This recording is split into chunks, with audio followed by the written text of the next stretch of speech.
Good morning, comrades. It is Sunday, the 30th of May, 2021. That is correct. Meltdown May is indeed almost over. We're almost through it, folks. You almost survived it. I haven't had that bad of a meltdown May. I don't know about y'all, but I've definitely seen quite a few meltdowns. I mean, Elon Musk comes to mind going on to SNL. There's going to be a big Bitcoin meltdown. I can feel it coming in my bones. It's really crunch time when it comes down to meltdown May, folks. And I've even heard that they might extend meltdown May for a month. Brace yourself for that one. Well, anyway, what's going on? It is, like I said, Sunday, fun day.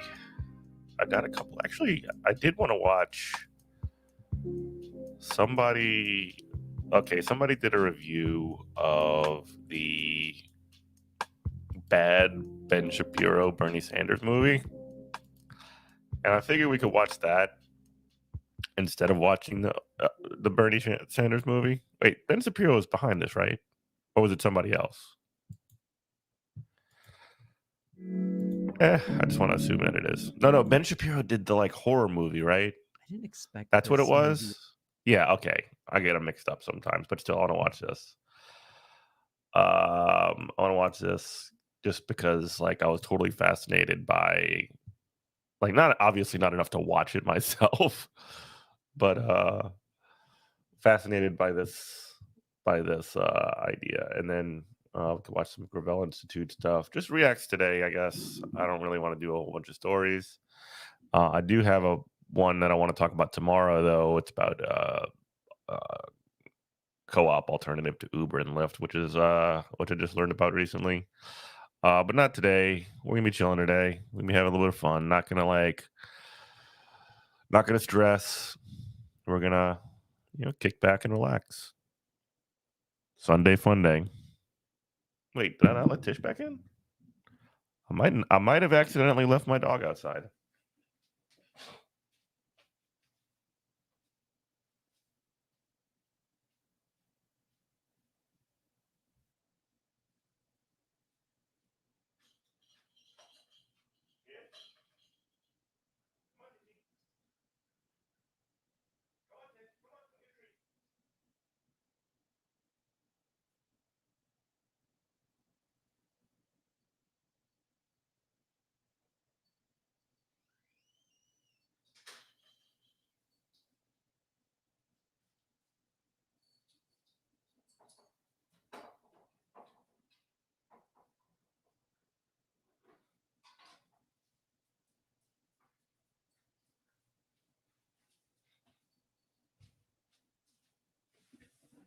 Yep, left her outside. Oops. All right. She should have said something. You think she would have said something? Oh well. Oh well. She's in. Everybody's safe now. But anyway, let's take a look. Let's take a dang look at the dang thing. Shall we? I didn't expect this movie about Bernie Sanders' life to have so much sex stuff. The world is weird and makes me mad, but at least I get to talk about it with Jose. In December of 2020, the world was given a satirical movie about the life of Bernie Sanders titled Free Lunch Express. It follows Sanders from his early days, starting with his Hold blood on a pact second. with Wait. Joseph. You can't, like, is that supposed to be Stalin? He's got a hammer and sickle in the star on his lunchbox. And it's like a old style, like really good solid lunchbox. And what appears to be like one of the most, I mean, like, that's pretty anti-Semitic, right? Like the sort of portrayal of Bernie in this. I don't know. Let's get started. Express. It follows Sanders from his early days, starting with his blood pact with Joseph Stalin to his more recent years where he was nearly murdered by Hillary Clinton. Most movies about the lives of politicians don't have a lot of laughs in them, and Free Lunch Express is no exception. Unlike a serious drama such as Spielberg's Lincoln, this movie about the life of Bernie Sanders was supposed to be a comedy. According to its writer, producer, director, Lenny Britton, its mission first and foremost was to be funny. Here's how the movie does a joke. Nothing is funnier than conservative comedy. I don't know why, like, what it is about it. It's not like funny in the way that it's intended to be. Like, conservative comedy is just like trying to be mean to people and then expecting people to laugh. That's essentially what conservative comedy is. And I expect that this movie is going to be like no different, but it's like meta funny and this like weird way. Hey, good morning, Dan. How are you today, buddy? It's like meta funny in this way that it sort of like comes back around to being extremely pathetic. So I don't know. I just wanted to, yeah, that's sort of like what conservative comedy ends up being to me.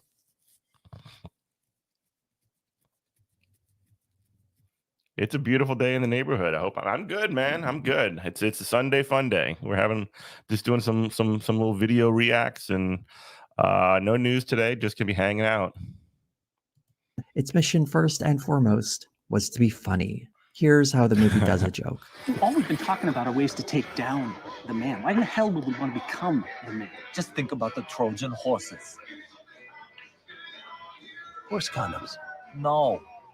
Are you not talking about equine prophylactic?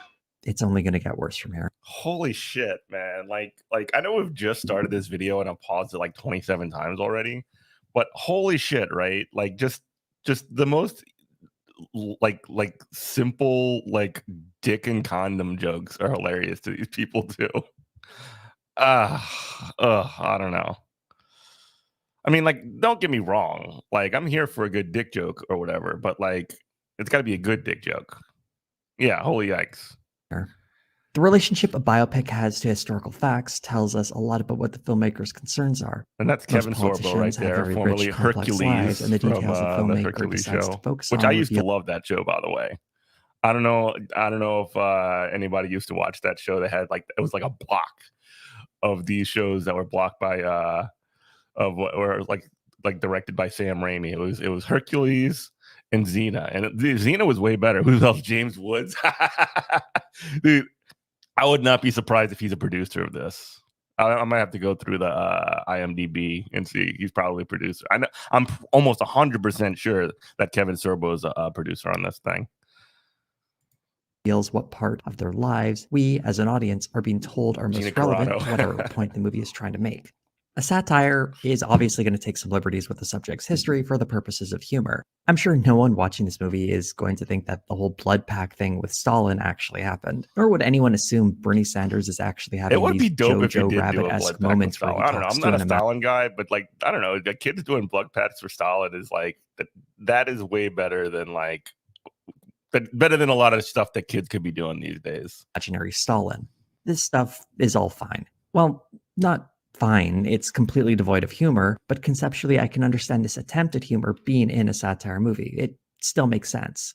The interesting parts of this movie start cropping up from the supposed facts that inform some of these satirical twists, the true events that one would need to make a biopic.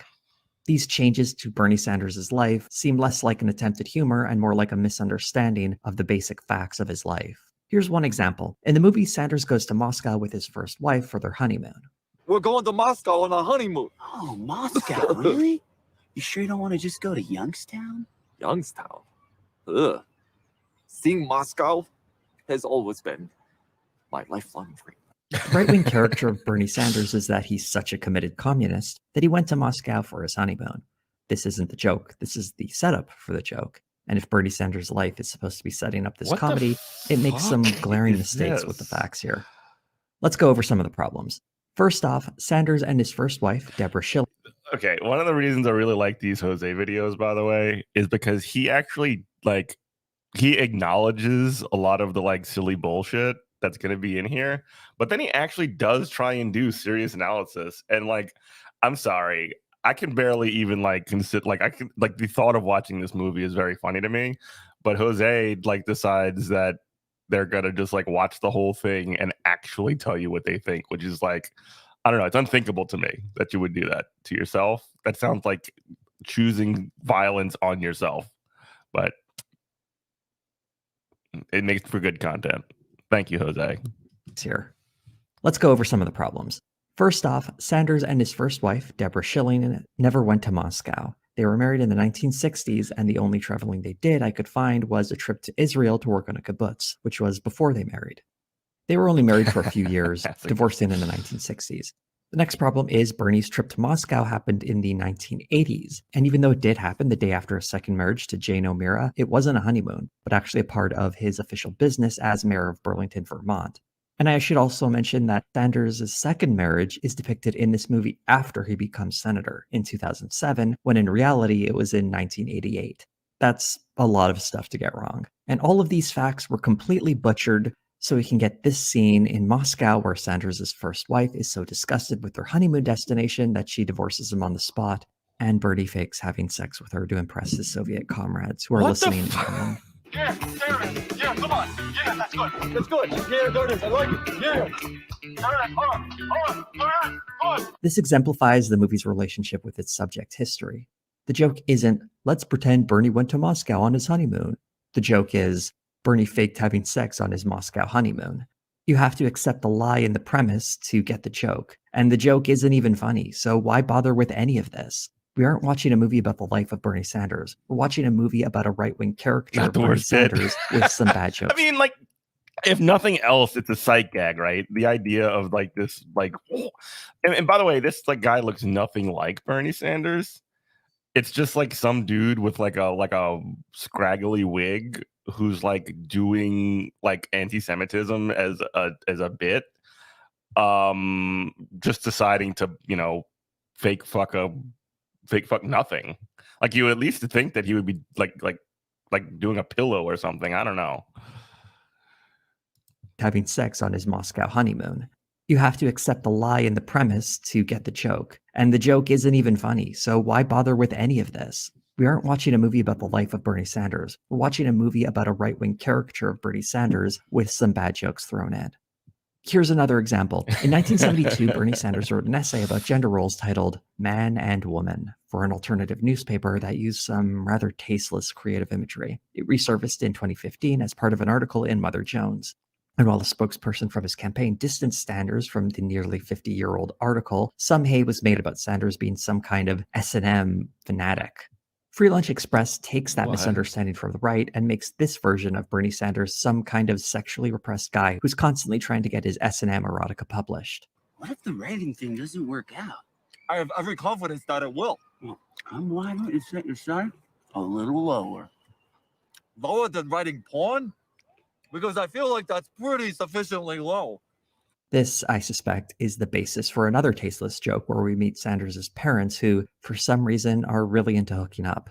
We meet them once in the opening scenes, and then later on in the movie when Bernie is campaigning for... Dude, conservatives just love weird, freaky, old people sex too. I don't know why, but everything about I mean, nothing wrong with, obviously, old people definitely fuck all the time. But they have just this weird sense. Like you could just see it immediately with this like parents of Bernie Sanders or whatever. Like they're being like portrayed in this like comedically sexualized way. And the joke is that it's like supposed to be gross and disgusting. And I kind of like that's like a thing that happens that that's like 2 decades old humor, I guess you could say. That's like movies from the 90s would do that shit to be edgy. And I don't know. There's just something extremely dated about it. Low. This, I suspect, is the basis for another tasteless joke where we meet Sanders' parents who, for some reason, are really into hooking up. We meet them once in the opening scenes and then later on in the movie when Bernie is campaigning for political office. The joke, I guess, is that older people with an active sex life are funny. The truth is, Sanders' parents had passed away before he was 22, well before he became a politician. Keeping them alive for this lame joke seems pointlessly cruel and a needless explanation for a lie about Bernie Sanders having some kind of repressed sexuality. There's so many instances like this that I'm not sure how someone can really understand what this movie is saying without having that right-wing character of Sanders in mind. And if you went into this movie having never heard of Bernie Sanders, you would be no closer to understanding most of the basics of his life, aside from him being a politician. I should reiterate that a movie, especially a satire, doesn't need to be completely historically accurate, but when the real parts of a subject's story that are highlighted are complete fiction, What it the fuck reveals is this sight gag right here? This rules. Holy shit. I want this Bernie. how worthless this movie is in depicting its subject's life. It's a huge waste. And speaking of huge wastes, much to my own personal heartbreak, Malcolm McDowell is in this movie as the narrator. He recently gave an interview about this role in the movie, and to hear him tell it, he was apparently bored, sitting at home without much to do, thought the script was funny enough, and signed on to be the narrator. They asked me to do it, and it was right in the middle of the pandemic. So when there was nothing happening at all, and they all came up, everyone was in a bubble 12 feet away and masks, and whipped the mask off just to do the shoot. So it was sort of fun. It was fun doing it. I wouldn't be surprised if he had only worked a day or two to deliver all his lines. And wow, to see deliver. Come with me, and as we go on, you'll see exactly what could go wrong. Oh, Bernie. I mean, I was pretty bored. I would have probably done it too. Hammy, over the top, and constantly silly. It's a performance that's both delightful and completely above the likes of this movie. And I feel I have to defend McDowell's honor here. While I don't know for certain what Malcolm McDowell's politics are, I suspect he's not a huge fan of Donald Trump. From what I could gather in that recent interview, he's a Kamala Harris guy. And of course, the vice president nomination, now the elect, who is a terrific candidate, I think. I mean, she's really wonderful. So I guess Malcolm McDowell's in the K-Hive. That's better than being MAGA. And in an interview with Salon, McDowell's philosophy on making movies is beautifully summed up by this quote. The whole point with careers is, and I learned this at a young age, you are not going to make that many great movies in your life. So what's one more to the pile, I guess? The narration was designed to fill in the gaps of the plot, sometimes jumping years into the future. They also just have this weird, like, regular tendency to just show like Soviet imagery, just like show a hammer and a sickle to just scare people. Ben Garrison does this in his cartoons. Like he'll just show like AOC or something somewhere, just like with a fucking hammer and sickle all in her shirt or whatever, while she also looks like a donkey but also is sexualized. I don't know. There's like a complete and utter onslaught of like everything. Like that's another one of the things about like conservative comedy is there's just like completely and utterly an onslaught of like imagery that's supposed to signify multiple different things about a person or a thing or something that only symbolize that you're supposed to hate it. It's actually incredible. There's just like always so much shit happening that it's extremely overwhelming. Strangely, there are these weird mockumentary type interviews with a few figures, supposedly from Sanders' past. These interviews only exist in the first 20 or so minutes of the movie, though, and then it just stops using them. Is this movie still a mockumentary if it only keeps it up for the first quarter of the movie? It makes me suspect some ball was dropped during a script rewrite Daisy and no one chain bothered to CEO fix it. stoner What he times. lacked in What the fuck? intelligence, he made up with sloth. And speaking of lazy, let's look at some more of the humor in this movie. Here's one example where Bernie is getting political advice from Ben and Jerry of Ben and Jerry ice cream fame while getting high in the park. Ben and Jerry gave Bernie the most unfortunate of ideas. Mayor, huh? The joke here, I guess, is that Ben and Jerry are gay. How is this a joke, though? In real life, there's they no, aren't. it's just like literally it's symbols and signifiers. Yeah, relying on fast twitch memory, like literally just visceral reactions to something like psych gag, psych gag, psych gag, psych gag. It's not even like something that's coherent. It's not coherent in any way. Like that's not the point. The point is to symbol the good people and the bad. It's like signify the good people and the bad people. So like Ben and Jerry in this bit, obviously, like they're supposed to be like weak because they're gay or whatever. Like that's just the lazy association that's being made, right? And Bernie's goofy because he's got chocolate or whatever on his face, and he's got a gap in his tooth. Like he's just wow. They're kind of doing like they're kind of going for like a Bernie is Napoleon Dynamite here a little bit. That's what I'm feeling. Maybe I need to watch this movie. But why would it be funny if they were? Another example of this movie's humor comes when we meet Alexandria Ocasio-Cortez late in the movie. Oh boy. Here we are. To people of different generations trying to take the country downtown to socialism town, Corillo. Holy fucking shit.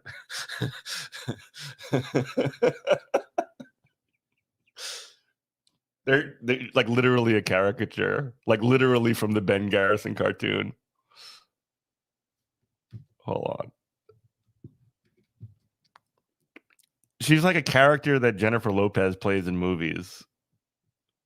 Aren't, but why would it be funny if they were? Another example of this movie's humor comes when we meet Alexandria Ocasio-Cortez late in the movie. Here we are. To people of different generations trying to take the country downtown to socialism town, Corillo. I might use that though. Like trying to take the country to downtown to socialism town is pretty good. I'm not gonna lie. Sure. Sounding completely unlike herself, we see AOC speaking with an accent and dropping in some casual Spanish. It doesn't really sound like her at all. And even if she did sound like this, why is it funny that she would have an accent? The idea here seems like, and you know that they had to have AOC in this movie. They had to have her in here because like there is some kind of like weird psychosexual association that conservatives make with AOC. So like if they didn't have her in the movie, they're gonna have an AOC movie next, I'm sure. Like or something like that. I don't know. Maybe they would just like not want to have her. I don't know. Maybe I'm overthinking it. Be that the left is hiding their identity, and when the cameras stop rolling, they reveal the parts of their identity that would supposedly hurt their popularity. But if anything, I think being gay would win Ben and Jerry, who are very supportive of gay rights, more support within that community. And AOC having an accent probably wouldn't bother a district that's 56% Hispanic. But I suspect this movie isn't targeting an audience that might not find humor in two men being gay or a Hispanic woman having an accent. It speaks volumes as to what this movie is trying to pass off as humor. And speaking of that, did you really think a lazy right-wing movie mocking Bernie Sanders wasn't going to have a little bit of anti-Semitism in it? He'll find his way. No. I'm serious about this. Is he going to be a skilled doctor? No. Is he going to be a shrewd lawyer? What are the chances? Well, come on. Wait. Do you think he'll be a prosperous businessman? It's never going to happen. It's the adjectives that really hammer home the Jewish stereotypes here. Ultimately, I think the reason this movie fails so completely is, aside from the lack of talent of almost everyone involved, is it makes no effort to understand its subjects beyond the right-wing caricature of him. Creating a movie that presents its subject in a way only those who despise Bernie Sanders the most would be able to appreciate. And the humor is crafted with this audience in mind. To the average person, at least based on the audience reviews for this movie, none of this stuff is funny. But perhaps we need some perspective. Let's look at a similar movie. In Oliver Stone's W, we get a satirical look at the life of George W. Bush, following him from his days in college right up to his time in office as the 43rd President of the United States. Although a film limited in its scope and perhaps not as attached to reality as it often presents itself, W does distinguish itself from Free Lunch Express in that it presents a more complete picture of its subject. It shows us the influence of George Bush Sr. on his son and how W's relationship with him supposedly motivated his drive to be more than a perpetual failure and to right the wrong he believes his father made in Iraq. We also get a portrait of how the Bush family's privilege carried a mediocre man to the highest office in the land as he's surrounded by skilled political operatives and bequeathed his spot in politics by his very successful father. And a number of scenes within this movie are created using verifiable moments from Bush's past, sometimes recreating famous speeches or hearings with the film's performers. Comparatively, Free Lunch Express never explores Sanders' motivation, aside from being upset that he was bullied in school. His political ambitions are supposedly driven by stealing campaign money, something I couldn't find any evidence of him having done, and his political success is largely presented as a lucky accident.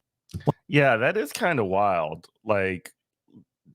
Like the idea that does actually make a lot of sense, because like the idea that Bernie like caught a bunch of breaks along the way is like, it is a little bit ridiculous, right? I mean, he essentially just got popular through a popular platform and literally taking every step one at a time, from like the mayor of Burlington to the House of Representatives to the Senate. Like, it's like that doesn't happen by accident, as opposed to the George W. Bush thing, which is like he's a rich kid.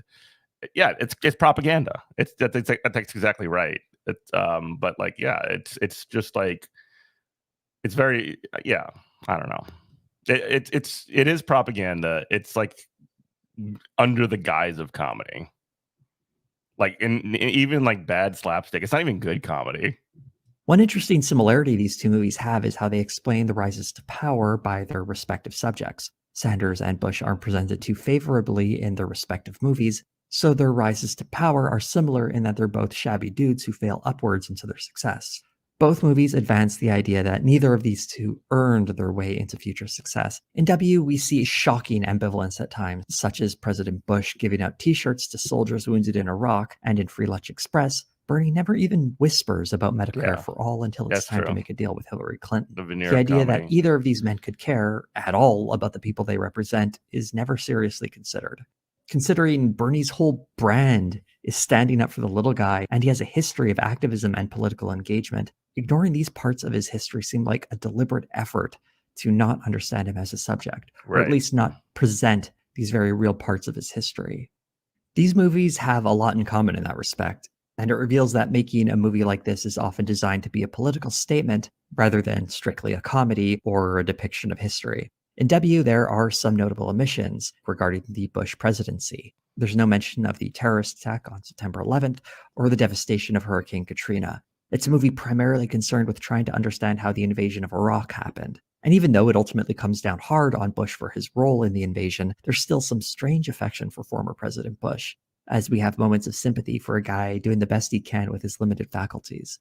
In Free Lunch Express, we see Bernie constantly being a scheming, conniving, lazy villain. He's never portrayed as a sympathetic character, with one exception. The only time you'll feel sympathy for Bernie in this movie is when he's faced with an even greater villain. And of course, I'm talking about Hillary Clinton. Although a late arrival into the movie, it's amazing how terrifyingly she's portrayed. She bullies him, mocks him, and even threatens his life. It seems like the Free Lunch Express's Look hatred at for how Hillary. low budget that shit looks. Like, I'm not like the kind of guy that's like usually like thinks about this too much, but like if you're like it just, that looks terrible, right? Like, it's just them at a desk in a green screen. Like, when, I mean, I don't know. It's not. It's. I'm being like, I'm nitpicky because like it's. I'm like, I've got it in my mind that they're actually trying to represent a portrayal of like actual events, and that's sort of like my problem here. But like that looks like nothing like what a television debate would look like at all. She bullies him, mocks him, and even threatens his life. It seems like the Free Lunch Express's hatred for Hillary is so strong that even a movie primarily built around mocking Bernie Sanders has to go out of its way to make sure the audience knows Hillary Clinton is so much worse. And of course, instead of offering a sensible criticism of Clinton, something that's very easy to do, it instead traipses into conspiracy theories, like the Clintons supposedly having Vince Foster murdered. It's also another example of how this movie is really built around right-wing caricatures and an alternate perspective. That is the other thing about Hillary Clinton that always happens. Instead of like actually critiquing her awful policies that a lot of conservatives do genuinely agree with, they just decide to do conspiracy theories and sexism and all this stuff. It is in a weird way similar to what they are trying to do at AOC, but like AOC is just better. It's like a sexism thing. Perspective of reality. So of course, Hillary Clinton is presented as the most evil person in politics. I've been going pretty hard on Free Lunch Express, but it's also important for us to take a step back from these movies and examine ourselves as the audience. Or, since this is my video, examining myself as the audience. A movie like W would seemingly play better to a left-wing person such as myself, and an obviously right-wing movie like Free Lunch Express would not. So my political leanings may be coloring my interpretation here, since these movies are quite clearly shaped by the politics of their respective filmmakers. But while I think W is a better movie than Free Lunch Express, I wouldn't call it good either. It felt long, with way too much emphasis on George W. Bush's daddy issues, and wasn't really that funny. Of course it felt too long. It was an Oliver Stone movie. While it was comparatively the funnier of the two movies, being funnier than Free Lunch Express isn't a very tough thing to do. But let's take a look at another satirical biopic about a politician, or in this case, eventual politician. One that was made by actual comedians. Funny or Die's 2016 movie, Donald Trump's The Art of the Deal, movie, gave us a brief history of the eventual 45th president of the United States, presented as if it were a movie. This video might be turning cursed on us, folks. Let's see. That picture, holy fucking shit. Created by Donald Trump back in the 1980s, it has a very 80s aesthetic. The movie has cameos from Alf, Christopher Lloyd. It even has a Kenny Loggins track over the credits. It's a reminder that we used to think of Donald Trump as this ghost from the 80s, desperate to stay relevant in the modern day. But now we think of a lot of other things when talking about this guy. You might not recognize Johnny Depp as Donald Trump, but that's him under all that makeup. He's joined by a host of other performers, many of them quite experienced in doing jokes. And I even popped in myself for a brief cameo. What's your name again? Jose? It's not working out with this kid. Let's go to a commercial. Trump, the game. So was the NFL violating antitrust laws? Although well received at the time, this movie has not aged well. The Trump jokes, which must have felt fresh in 2016, now come across as boring and stale. The movie does reflect something very important, though. How we look at the lives of these figures is defined largely by the moment in which we look back. Free Lunch Express gives us a look at the life of Bernie Sanders based on a caricature of him taken directly from the present, with his past life rewritten to lead us towards this bumbling communist who secretly loves Stalin. And W is very much the same, giving us a selective look at George W. Bush's history based on the version of him we were seeing as president at the time, with the failure of Iraq looming especially large as his second term in office drew to an end. And the Trump movie is, as I mentioned, a look back at Trump before he assumed office when he was simply an 80s relic. These movies are moments in time trying to stamp a specific understanding of these politicians into the minds of their audience. This understanding— What a miss, by the way. Like, I'm talking about the sort of like Trump thing. Like, I don't know. There's a lot of like, there's just like so much comedy that's possible and present that's there. That is just like, I don't know, man.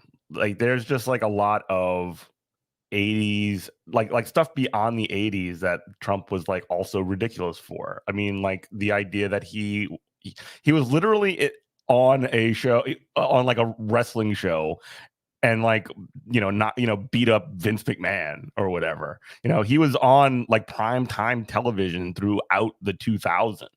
Like, there is a lot of stuff there. And if like you're looking at Trump as like purely a figure of the 80s, you're kind of you're kind of missing the entire point of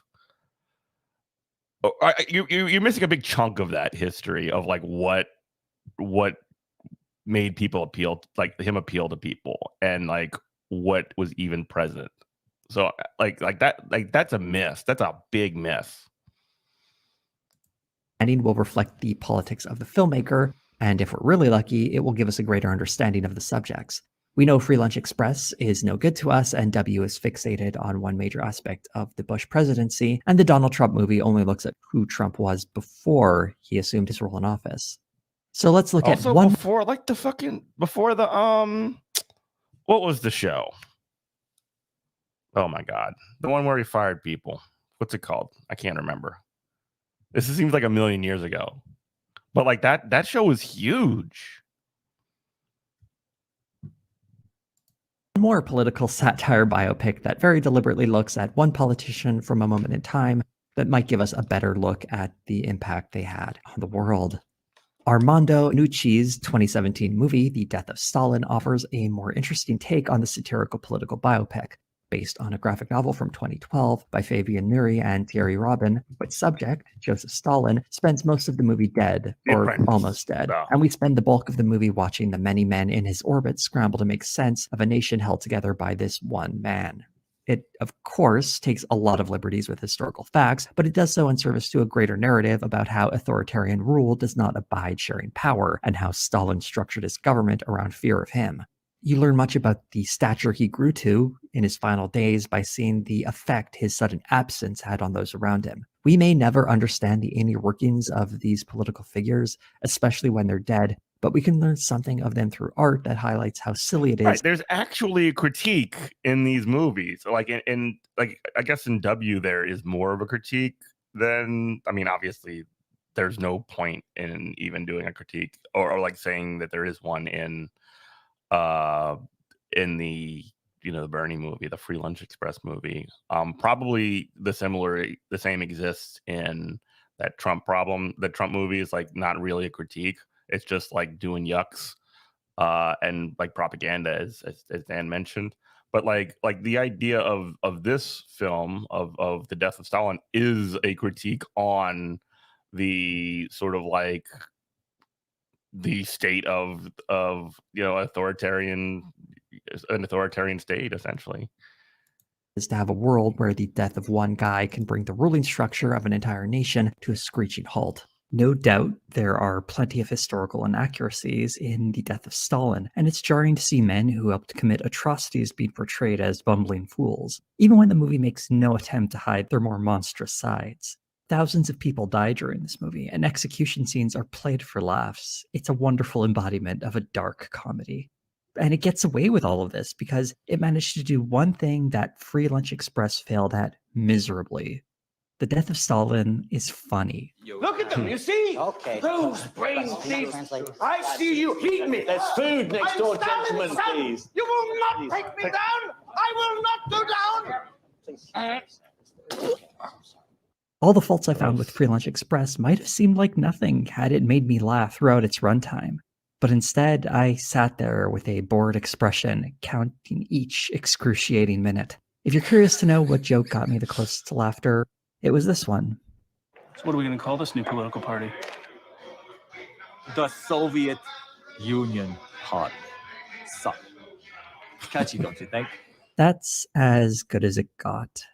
The reasons for Free Lunch Express not being funny vary. One of the main problems is how exhaustively conservative it is. Not with its politics, although it is conservative politically, but rather, it's conservative with its humor. The jokes amount to nothing more than Bernie constantly smoking pot, old people getting frisky, and ham-fisted caricatures. It all feels like something ripped from a comedy 20 years ago. Yeah. One of the taglines of this movie is that it comes from the creators who saw Airplane too many times. That movie came out 40 years ago, and while it holds up in some ways, largely due to the talent of the people who created it, comedy in film has evolved quite a bit since then. Free Lunch Express doesn't seem to have gotten that message. Comedy generally doesn't age well, so borrowing from the past can be a risky thing to do. While sometimes humor is lost through changing values in a culture, and when it comes to making fun of people for their ethnicity or sexuality, that definitely seems like a good thing to me, There's also the simple fact that the more often you hear the same joke, even one that's acceptable, the less funny it gets over time. Some comedy holds up and some doesn't, and it takes a sound comedic mind to know when to replicate and when to innovate, not pushing the envelope in a way that drags comedy back towards tired cliches, but instead pushing it into new, exciting directions. There is no innovation in Free Lunch Express. It rehashes jokes that have been in movies for decades, and it doesn't do a particularly good job of retelling them. It would be unfair to say politically conservative artists can't be funny, but to be funny to a modern audience, it requires them to be less conservative artistically. There you have it. A tale so curious, it may seem quite spurious. The choices made surrounding the making of this movie raise important questions about the filmmakers involved. Who is writer, director, producer Lenny Britton, and what does he have against Bernie Sanders? Leonard Wheeler Britton currently serves as the lead writer-director for a production company called Right and Funny, a name which is only half right. In his younger days, he worked as a writer before taking over his father's business, Britton Lumber, Landscape, and Feed. I couldn't figure out exactly what he was writing, though. All right, I'm Googling Right and Funny. The interesting part of his CV is that Britton ran for office in 2010 in Vermont for the Senate. And while it would have been too perfect had his opponent been Bernie Sanders himself, he instead ran against the other senator from Vermont, Patrick Leahy, who's been holding that seat for decades. Naturally, Britton lost, though the 30% of the vote he got was more than Leahy's last Republican challenger could achieve. And Britton gave us several memorable campaign ads. This is a bill for your family share of the national debt. It's I love conservative campaign ads. I love conservative campaign ads. Maybe we'll watch a couple after this. $68,000. This is a joke, right? Miss, we're from the government. There is no joking. That's a lot of money, mister. Better get a paper route, Billy. When one of these ads proved a minor viral hit, nabbing tens of thousands of views compared to the usual few hundred, it convinced Britton and his partner Bradford Broyles to step into the world of comedy. So they decided to make some scripted comedy from a conservative. This dude did a campaign ad that had a giant check and he told a kid to get a job. And now he thinks he's a comedy writer. This is, of course, exactly right what conservatives do. That's perfect. Standpoint. As to how a former senatorial candidate got the funding to make a movie, the answer to that lies with the executive producer for the film, Lenore Broughton. Broughton is an heiress living off the fabulous wealth of her late grandfather, Sewell Avery, a businessman from the early half of the 20th century whose fortune was estimated to be $327 million when he retired in 1955. Although very little is known about Broughton, as she's a very private person, one thing very much publicly available is her extensive support of Republican politicians, spending hundreds of thousands of dollars every election cycle, typically on hard-right candidates. And naturally, one of those candidates included Britton's run for Senate in 2010. Broughton has helped finance a number of right-wing media outlets, such as True North Reports, which a brief glance at reveals plenty of right-wing nonsense, right down to reposting clips from Tucker Carlson's nightly hour of trash. Broughton apparently saw some value in Britton's vision for a movie mocking Bernie Sanders, and as is predictable, this isn't the first time she's financed his ad texts. Aside from those campaign contributions, she's also financed a few of his other projects, such as a web series, News Done Right, mocking Vermont Republican Governor Phil Scott for being far too moderate, and she also financed a web series that I've been told is a comedy starring Kevin Sorbo titled The World According to Billy Potwin. Oh, hell yeah. Hercules is back, baby. Although the series was originally Sorbo-less, he joined in its second. Why does he have a big jar with the Confederate flag on it? Why does he have a big jar with the Confederate flag on it? What is going on here? To Billy Potwin. Although the series was originally Sorbo-less, he joined in its second season, replacing the previous actor who had the role of Nate Potwin, the patriarch of the Potwin clan. And of the 4 shorts produced in the Sorbo era, 3 were cut into a single episode, which seems to be serving as a pilot for the series. Here's a little taste of what this show is like. And if we do not reduce our carbon footprint, the polar caps will melt and the rising sea level will put major American coastal cities underwater. So New York, Miami, and Los Angeles underwater. What's the downside? Billy, Billy's grandfather is played by Heyo. Barry Bostwick of Rocky Horror and Spin City fame. I can only hope he just really needed the money, especially since they spelled his name wrong in the credits. You may recognize the actor who played young Bernie Sanders in Free Lunch Express, taking on the role of Billy Potwin. This kid right here, watch him. He is going to be a conservative star in like 2035 or something like that. Just watch. That kid might be next, like might be a president of the United States. This young man is named Jonah Britton, and he is the son of series creator Lenny Britton. Oh, there you go. Although it had a very Absolutely. brief run online, this web series got a full season with at least 8 episodes produced so far. Though they have yet to air, it doesn't seem to have a distributor yet. But if it gets one, I'll make a whole video looking at what I'm sure will be a fantastic sitcom. There's some sweet irony here where a wealthy financier who didn't earn a cent of her own money is financing an unfunny former politician to make bad entertainment for a right-wing audience who wants to fuel their hatred for Bernie Sanders. When Bernie is presented as a hopeless slacker who lucked his way into his position, it seems a more fitting description for those responsible for this lazily put-together movie, financed on the back of inherited wealth and constructed by someone who doesn't appear to have any talent whatsoever for comedy. Free Lunch Express is a movie that demands a response that's as lazy as the effort that went into making it. A waste of time for everyone involved. I encourage all of you to keep not watching it. Originally, this All video... right, that was pretty funny. That was a good video. You know, I appreciate you should definitely like subscribe to Jose's channel. They actually did recently an entire series, or they did an entire series review of the 1990s television sitcom Dinosaurs, which is not only is it like somewhat comprehensive, but it's also like really entertaining and provides really good analysis of it. Check that out. Let me drop a link. It was actually going to be in the old chatterino. Yeah, I wanted to watch a couple of conservative campaign ads because there's some shit going on there too. Like this one, I think I might have watched this one on stream before, but like I find this to be like totally fascinating because like Brian Kemp, this is the guy that is the governor currently of Georgia. He basically stole the election from oh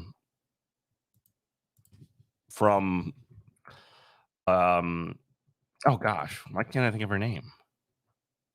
I'm having a rough day, folks.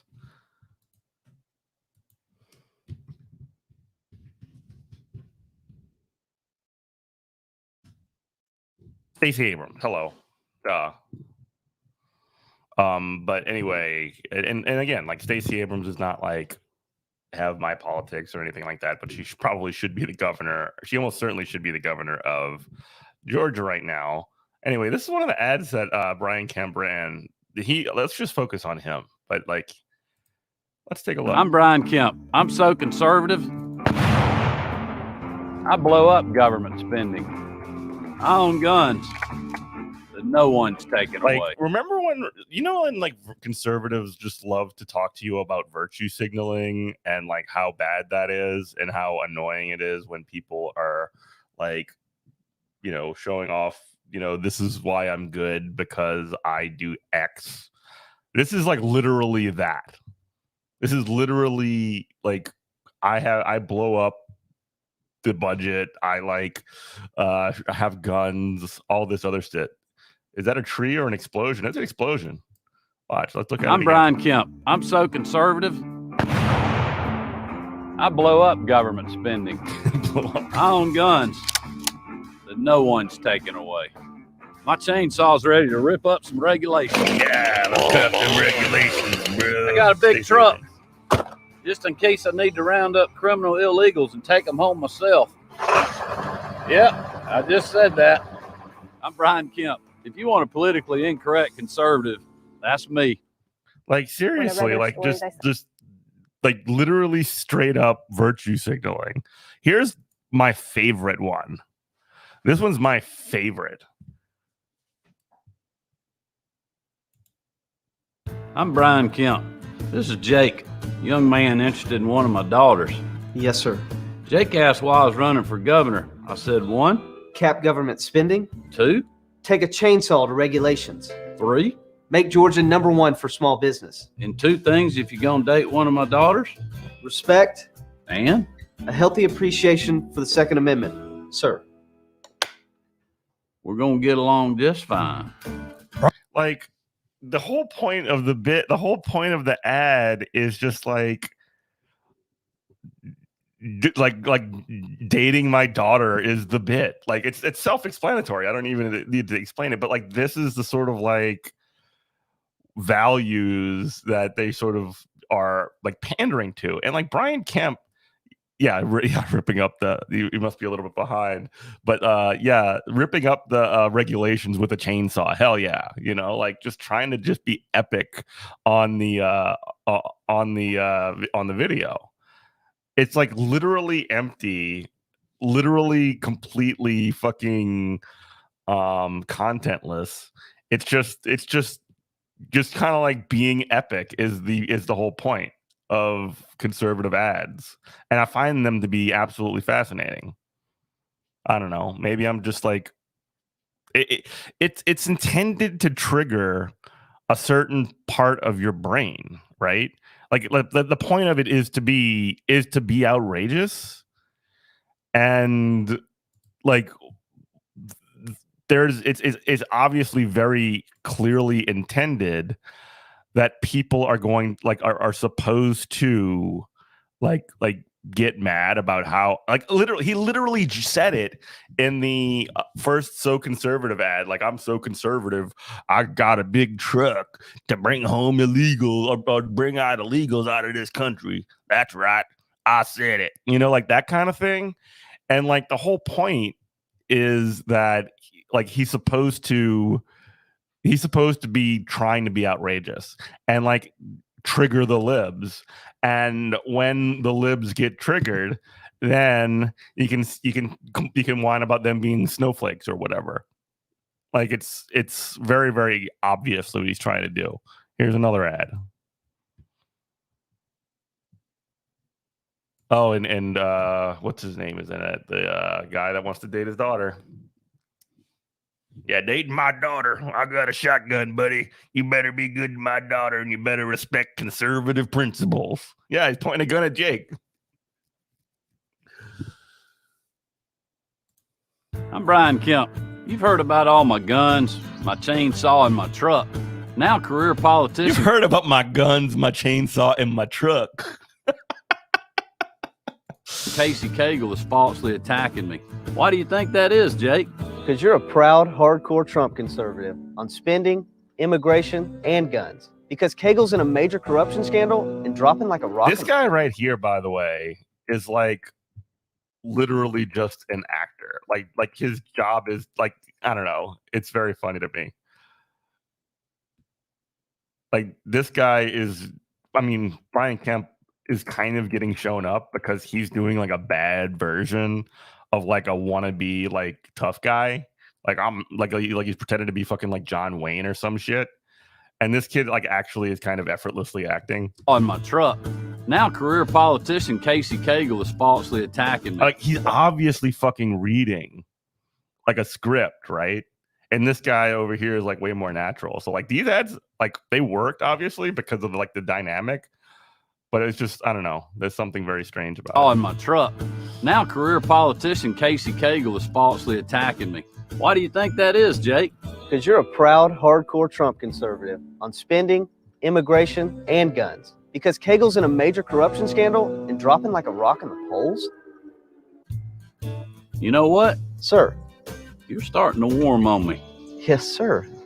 Brian Kemp, conservative for governor.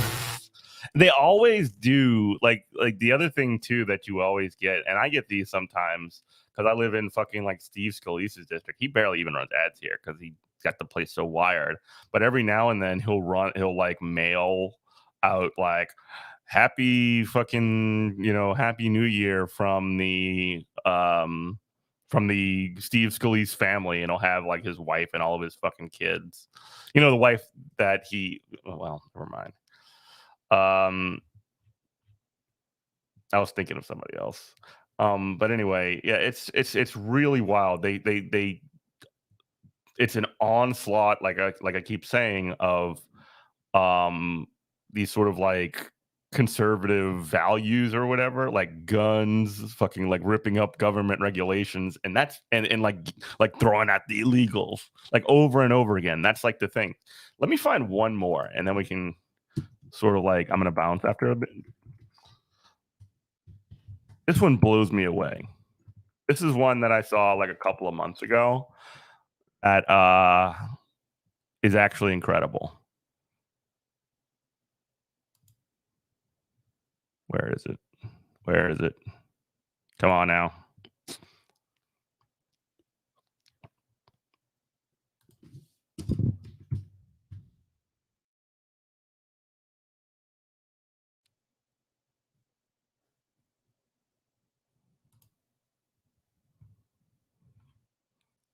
All right. I don't know if I'm seeing this one. This is a different one, but it's in the same. America. Hold on. So this is Dan Rodemer. Big Dan Rodemer, as he likes to call himself. He is like actually from like New Jersey. He's actually a former WWE wrestler as well. And now he's like running for, he like moved to Texas. And America has some big problems. A conservative, like, I'm a Texas guy that wants to solve America's problems, brother. And they all come from our nation's capital. The bloated bureaucrats and power-hungry politicians the bureaucrats. We got to get the bureaucrats. Threatening our way of life. They piggyback off the American taxpayer to fund the radical left-wing agenda. They feed from our families. They feed from our paychecks. They steal from our businesses to feed the imagery of like the baby pigs. That is pretty interesting too. And communism. Open borders, endless wars, and complete government control. Maggot, come here. Control over our economy. Control over our school districts. Control over our churches. Control over our businesses. Control over our oil. And control over... Nice one, Tarkov, right? For our guns. I'm ready for Congress to put an end to this hogwash. To strip power from the federal government and return it to where it belongs. I'm running to restore power to you. We decide what's best for our families. We decide how to spend our money. And you damn sure decide which guns to own. What the fuck is this? It's time to strip power from the government and return it to the American people. It's time to cut the cord. Wow. That's not the one that I was originally looking for. There's another one on there that's really good. Like the thing about these ads is that, you know, they fucking work, man. Here's the one. Okay, here's the one. This was like a big fan. And remember, this guy's from like New Jersey. He's like a transplant that like moved to Texas like 2 years ago. And now he's like he's trying so hard to be a Texas dude. Like this one, he literally like rides a fucking bull. I mean, obviously he doesn't ride the bull. It's a stuntman, but like it's a bull. There's bull riding in it. Make America Texas. 3 dirtiest jobs in the world. Professional wrestling, politician, and bull riding. Let's go, boys. Wait, what?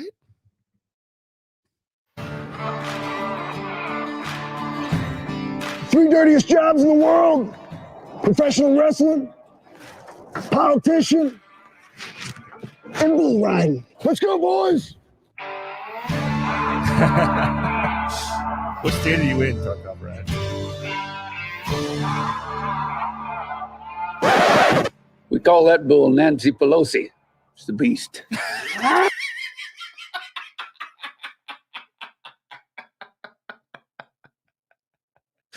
That's incredible. But like in New York, okay, yeah. Well, y'all don't really have like Trump, like you don't have the same kind of Trump Republicans in New York, right? Y'all have like more business type Republic. Do y'all have like? I mean, I'm sure they all have a lot of like wild stuff upstate, but like the Republican Party in New York is not like the Republican Party in Louisiana and Texas and Georgia and Florida and all these other wild places. Now that's Texas tough, baby. By the way, hold on. Continuity error already, by the way. Not to be like too pedantic. Hat off. When he stands up. Now that's Texas tough, baby. Hat on. Wow. 2 out of 3 dirty jobs done. I'm Big Dan Rodeheimer. Texas has big problems. We need a big fighter to solve those problems. The communists in D.C. are ruining America. We have a big problem. Texas. Send Big Dan to Congress. I know how to handle Nancy Pelosi and stop her bull. And I'll put a boot right in her socialist platform. Well, it looks like I already did. Men and women's bath. Stepping in a fucking cow pie, fucking bullshit joke. Incredible. There's one of the other things I notice about these ads, like I'm just kind of like, going off here, but like there's a lot of like moving and doing stuff and walking and talking. There was one wild ad that Dan Crenshaw did not long ago. I might have to pull that one up. Maybe we'll see. But like, yeah, I'll find the Dan Crenshaw one because that was really, really fucking like LARPy as fuck. Like this guy is LARPing like crazy. This guy is like pretending he's a cowboy, pretending that he's gonna like fight the communists or whatever the fuck. Like he's like this guy is literally a former professional wrestler. He's just cutting promos. Like literally, he was actually a professional wrestler.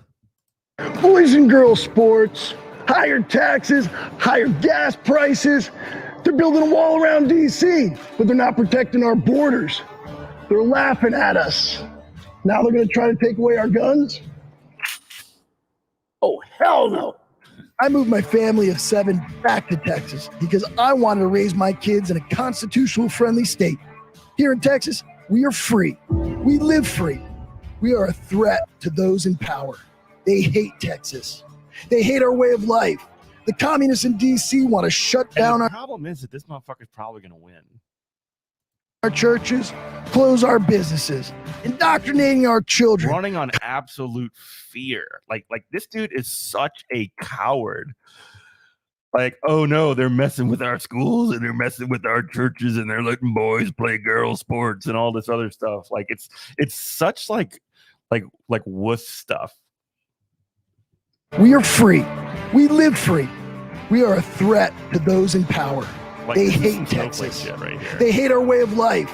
The communists in D.C. want to shut down our churches, close our businesses, indoctrinating our children, communism in our classrooms, make our daughters unsafe in sports and school, destroy American borders and our American history. We must stop them. Hire me to represent you, and I'll go to D.C. and kick some left-wing ass. Voters in the Texas 6th Congressional District, vote Big Dan in the special election. I'll fight for you and the Texas way of life. Let's make America Texas again. I'm Dan Rodeheimer, and I approve this message. Like, I think he ran for office in like Vegas or something not long ago. Like this dude is like not he's trying so hard to be like Mr. Texas because he's not, and he's going to win. Because, I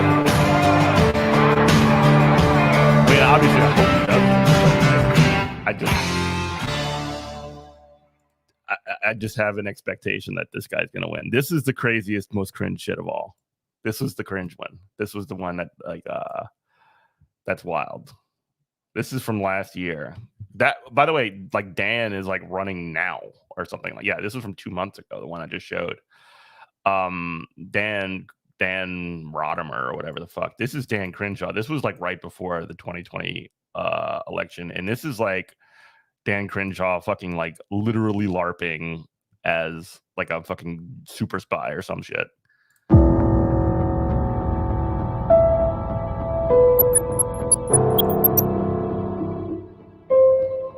You'd like to point out that most of the founding fathers said political parties would ruin the country. Here we are. Yeah, well, you're a Republican in New York, but you mean everyone in your town thinks political parties are a joke. Oh well, yeah, that's what happens when you have like, yeah, like it's such a, I don't know, it's ridiculous.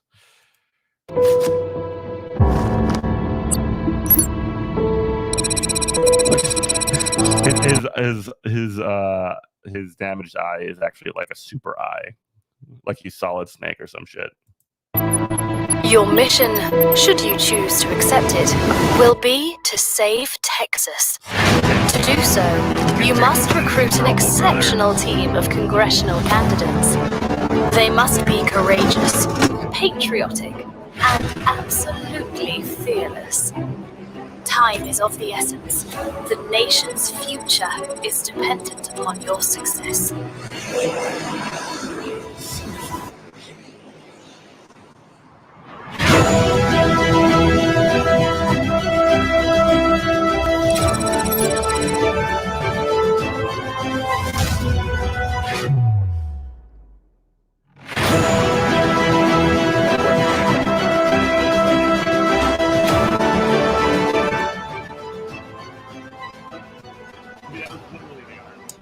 That was literally the Iron Man pose.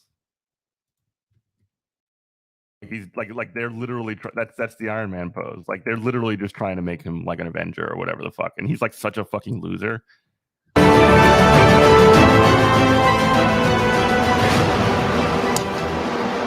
You still know how to fly one of these things?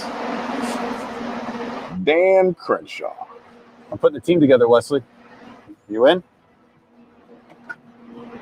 You know I wouldn't miss this for the world, right?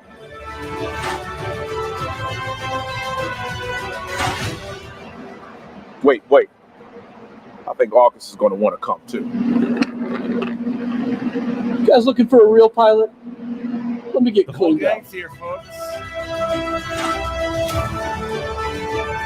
And like it's all fucking military. You're that 22 pilot. What were you doing working under a helicopter? I have no idea what I was doing, but typical Air Force fixing the Army's problems. This guy, damn, bro, you could have just texted me, man. Why you gotta jump out of an airplane? It would have been way Because it's easier. cooler to jump. Never mind. Come here.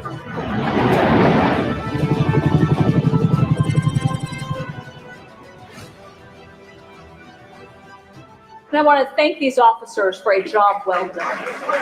Hey, Beth, when you're finished over there, Texas could use your help.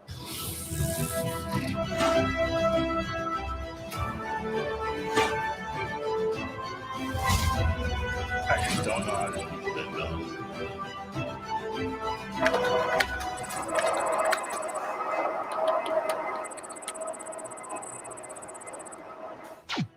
What the?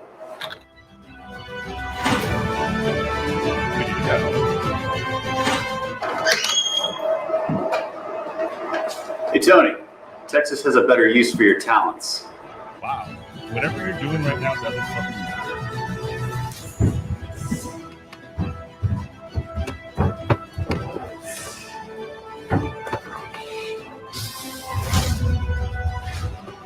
She'll be good in Congress because she's going to go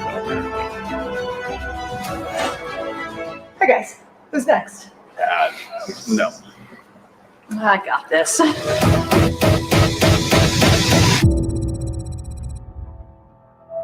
Yeah, I know. Like, you just unplug the motherfucker.